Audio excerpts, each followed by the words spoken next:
Hi and welcome. This video is going to be about la, which you're often going to hear in honorific language, especially in Lhasa.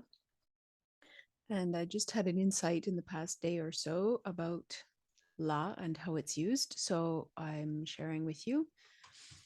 So there are about 7 cases that I have identified, and it's all around acknowledging. So let's have a look at la. So the first situation is just a simple acknowledgement. So I'll give you an example using some sentences. So, oh, karatata, shagi gushi sashi. Oh, ta dembu, ta dembu te. La dingule gasalek, tashi delek. Ka barabar. Oh, karatata, naruto, ka kabadroga. So tashi delek, hello. Kabadroga is a common greeting in Tibet, especially.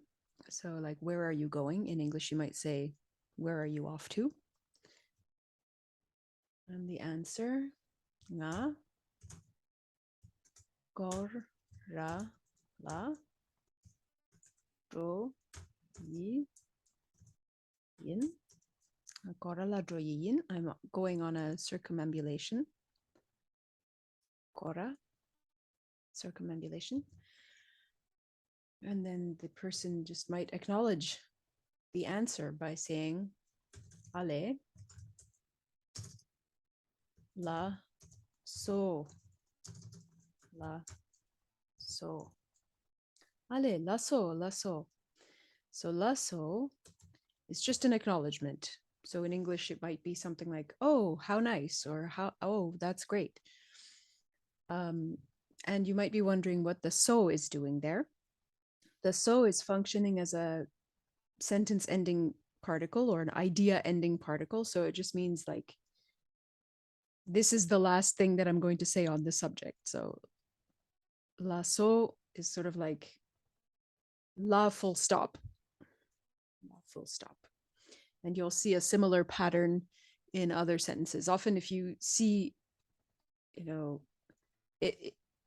so, this, it's so because it matches the suffix sa here that's there. So if you see a different particle ending, you might see to or some other matching o particle for the same idea, for a full stop. Now, the second case here is used to acknowledge with respect somebody's name. So a person by using their name with the particle la after it. And you've probably come across this a few times. Sorry, I'm just going to bring bring the page down a little bit.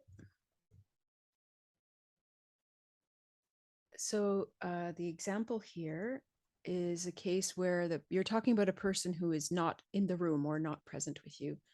It's not always used in this case, but I haven't figured out exactly when and when not to use it in this case, but this is one example.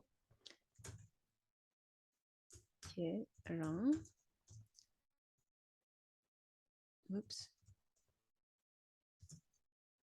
Then, oops. Jin, la, ngo, she, gi, ye, be. Kerang tenzin la, ngo shegi yube. So do you know or are you acquainted with Tenzin? Tenzin la. Tenzin la. So I acknowledge Tenzin with respect by using la after his name. And the answer just might be ye. Do you know, or are you familiar with, are you acquainted with Tenzin? Yes, I am. The third case, also just using a person, the la after a person's name, but to them directly or when addressing them directly. So the question here, Yakar la Ö mi mang bo yo re ser ki do. Yakar la pömi mangbo yore sergido.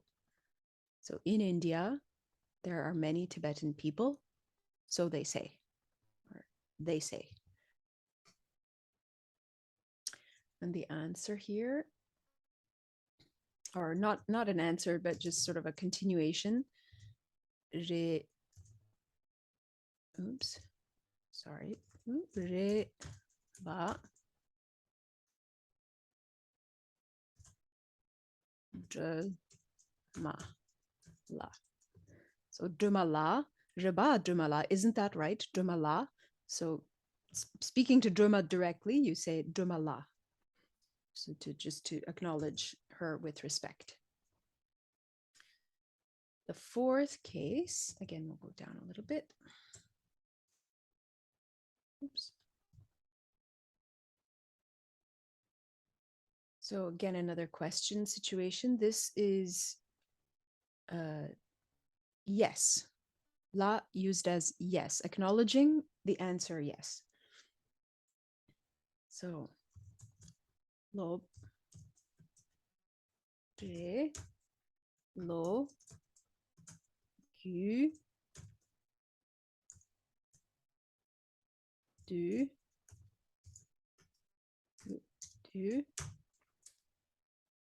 shik song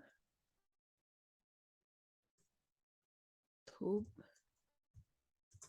ki re be lobtre lo yu du shik song tub ki re be. So of the school, logyu is like a history or a background. Du, concise or brief. Shik a, sung is to talk or give a lecture or discourse. Tub, able. So tub gire meaning will be able, and then be is the question. So logtre logyu du shik sung tub gire be. Would you be able or will you be able to give us a short talk about the history or the background of the school? And the answer, la, yes, acknowledging and saying yes. And then yin, dang, yin you can say, of course, yes, of course, la, yin da yin. And the next example, the next case for using la is no. So it can be a bit confusing maybe for English speakers, but this is why I was thinking that this idea of acknowledgement would be helpful for you as an English speaker to think of. So, kyurang is the informal or friendly or child version of kerang.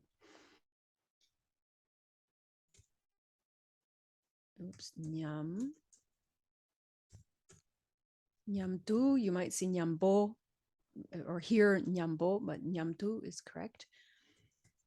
Oops, nyamtu, heb, ji, min, dang. So kerang nyamtu or nyambo, pebgi mindang. You together with go or are not going. Are you not going? Are you not coming? Peb is honorific and can be used for either going or coming, but in this context, are you not coming? And then the answer again is la. Oh, sorry, la min. So no, I'm not.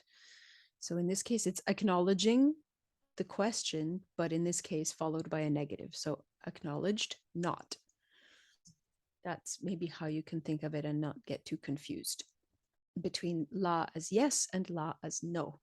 So la and la min or la, whatever other negative would follow. And then you could say tu je che tujiche. Thank you. La min tujiche. No, thank you. No, I'm not going to come with you. And then 6 and 7 are together as question and answer. So the question here, this is, again, just to highlight the fact that this is more for honorific language in Lhasa, you might hear this, or among people who speak with a Lhasa, or a Lhasa or thereabouts way of speaking. So mo da te dun kang e dam la shak na di ki re be la. So mota te, the car, mota te, Dönkang, guest house or hotel, gi, of, or of the guest house, damla, near to, shagna, place or park, digire, will be okay, will be all right, be, the question, and then la here is acknowledging, meaning more like if you please. Acknowledgement, but in the sense of may I please have permission. So mota te dunkangi damla shagna digiribela. Is it all right if I park the car near the hotel? And the answer, G gi re la.